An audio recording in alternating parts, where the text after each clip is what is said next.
Welcome back to my channel. My name is Amy Arner, and in today's video we are going to be talking about 5 signs that you are going through a spiritual awakening.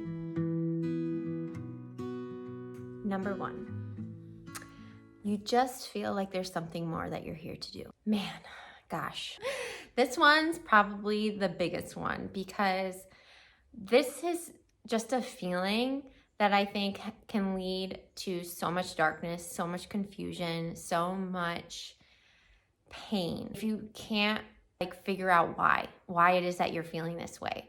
And the truth is that this was a feeling that I had for most of my 20s. For most of my adult life, I just felt like there was something more, that this isn't it. This can't be it. Every time I checked off a box, I still felt so unfulfilled, and I couldn't understand for the life of me what I was missing. I had the career. I worked as a nurse for over 10 years in critical care. I was quite successful in my field.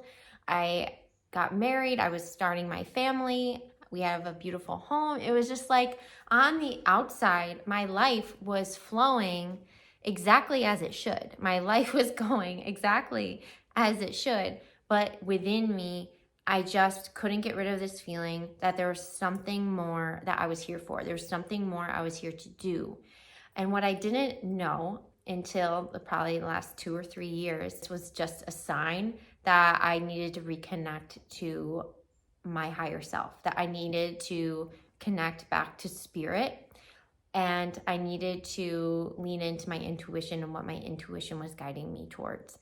Because up until that point, I wasn't living through my intuition. I wasn't living by God, source, spirit's guidance.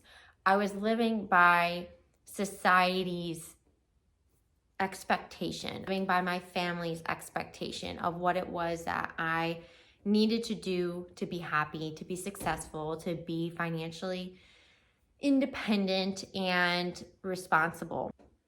But that's where I truly believe that we all get off course, when we stop following what's true for us and we start following what's outside of us, what we are being told to do versus what we are feeling called to do. So that is number 1. Just feel in your soul, inside of you, that there's something you're missing, something more that you're here to do. This leads me to number 2. One of the things that continued to happen for years and years was I started to see signs in numbers. I remember I would get up every morning. Beyond coincidence, I would get up and I would come down, and on the oven clock would be 444.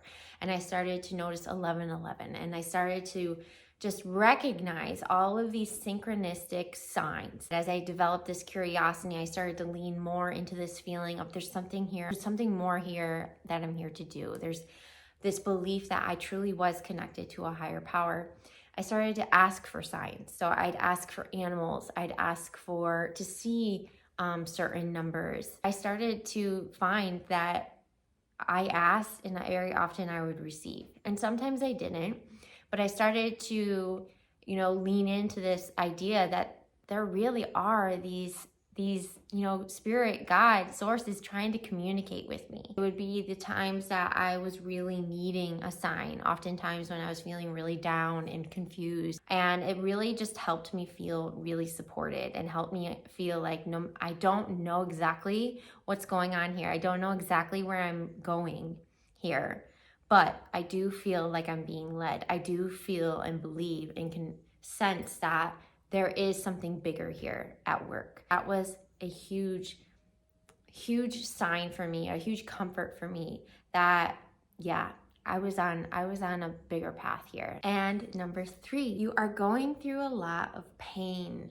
challenges, hardships. This was something for me that was probably the most difficult. And though I'm just not feeling like I'm here doing what it is I'm meant to be doing. There was a lot of hard that was going on throughout this experience. You might be going through something really challenging. It might be something so challenging and so painful that it could lead you to feelings of isolation, like the world or God is against you, that this is all happening to you.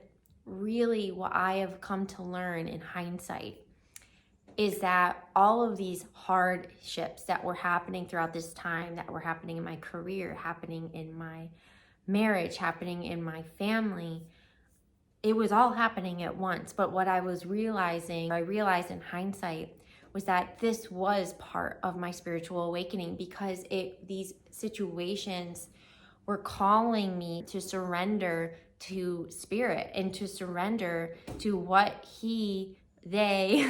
my spirit guides were trying to show me, teach me, what was in my way of really stepping in to my true alignment. So all of these hard situations, these painful situations, really came as a bout of me pursuing these deeper longings and questions of, I'm not feeling fulfilled, I'm not feeling in alignment. And as I continued down that road of curiosity and I started to follow these little nudges, it's like, disruption kind of erupted, right? Because we all want to stay comfortable. We all want to stay in what works.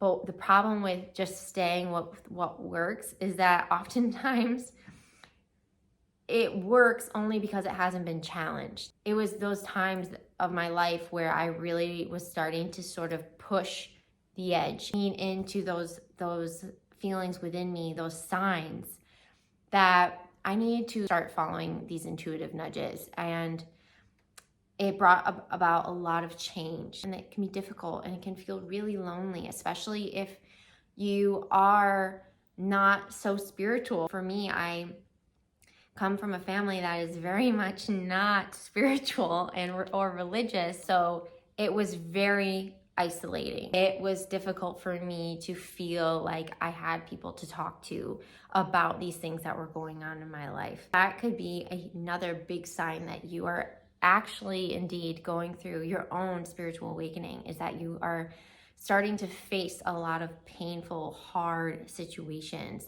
that perhaps you've been avoiding for a really long time, out of fear, out of just avoidance of not wanting to disrupt the status quo. And the fourth sign that you are going through a spiritual awakening is that you find yourself drawn to things that don't make sense. So this goes along with what I mean by those intuitive nudges, where you meet someone and for no good reason, you just completely feel drawn to them and you want to spark up a friendship or you spark up a conversation. You see an event online that has to do with something, maybe it's yoga or a breathing workshop or whatever, a community gathering. It could be anything. And you have no idea why, but in those moments, you just feel like, yes, this is something I'm meant to be doing. This is where I'm meant to be in this moment. You just feel drawn for no good reason other than it just feels right. Those are the gems. Those are the hidden breadcrumbs leading you, because it's all of those little breadcrumbs and those little signs and those little nudges that are like bits of a puzzle guiding you, like reigniting, activating within you things that perhaps maybe you didn't even know were there, or gifts you didn't even know you had. But if you hadn't been in those situations, or if you hadn't had that conversation, if you hadn't met that person, if you hadn't, had that healing experience, then you wouldn't know that about yourself. You wouldn't have been exposed to this part of yourself, or wouldn't have been able to expand on this. That is another really big sign that you are going through a spiritual awakening, is that you are just feeling called to explore. And my fifth sign that you could be going through a spiritual awakening is that surface level just doesn't do it anymore. Surface level conversation, surface level work, surface level, vanity, it just doesn't cut it anymore. Like I said, when I was going through this, like on paper, on the outside, via social media, everything in my life looked perfect. The home, the decorating, I had beautiful children,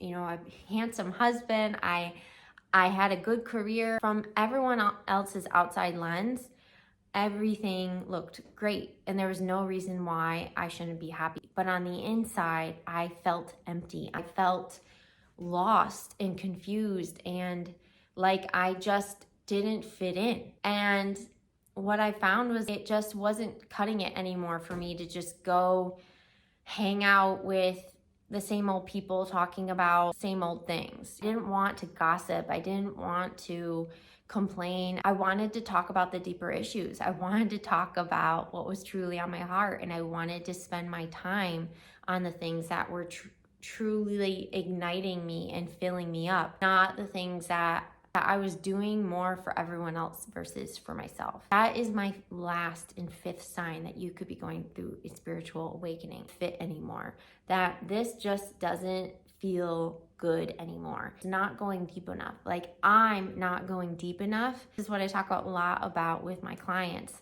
is thinking of yourself as an onion, and the work isn't about trying to figure out who you are. The most important work that you do is peeling back all that you aren't. And you get to the truth of who you are, who you were before the world had its way with you, before culture, society had its influence on you. That is the truth of who you are, who God, Spirit made you to be and is leading you to be, intended for you to be. We all came here with our own unique gifts and our own unique message, our own unique purpose. And that could mean that you are a critical care nurse, and that is how you are supposed to live out your path in your highest expression.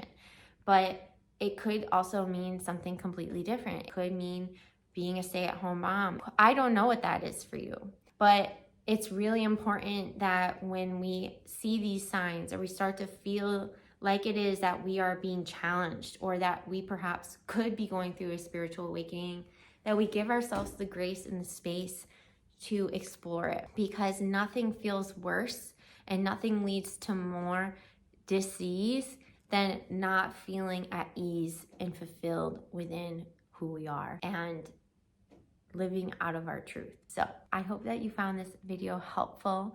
If you did, go ahead and give it a thumbs up, hit that subscribe button, and I'll see you next one.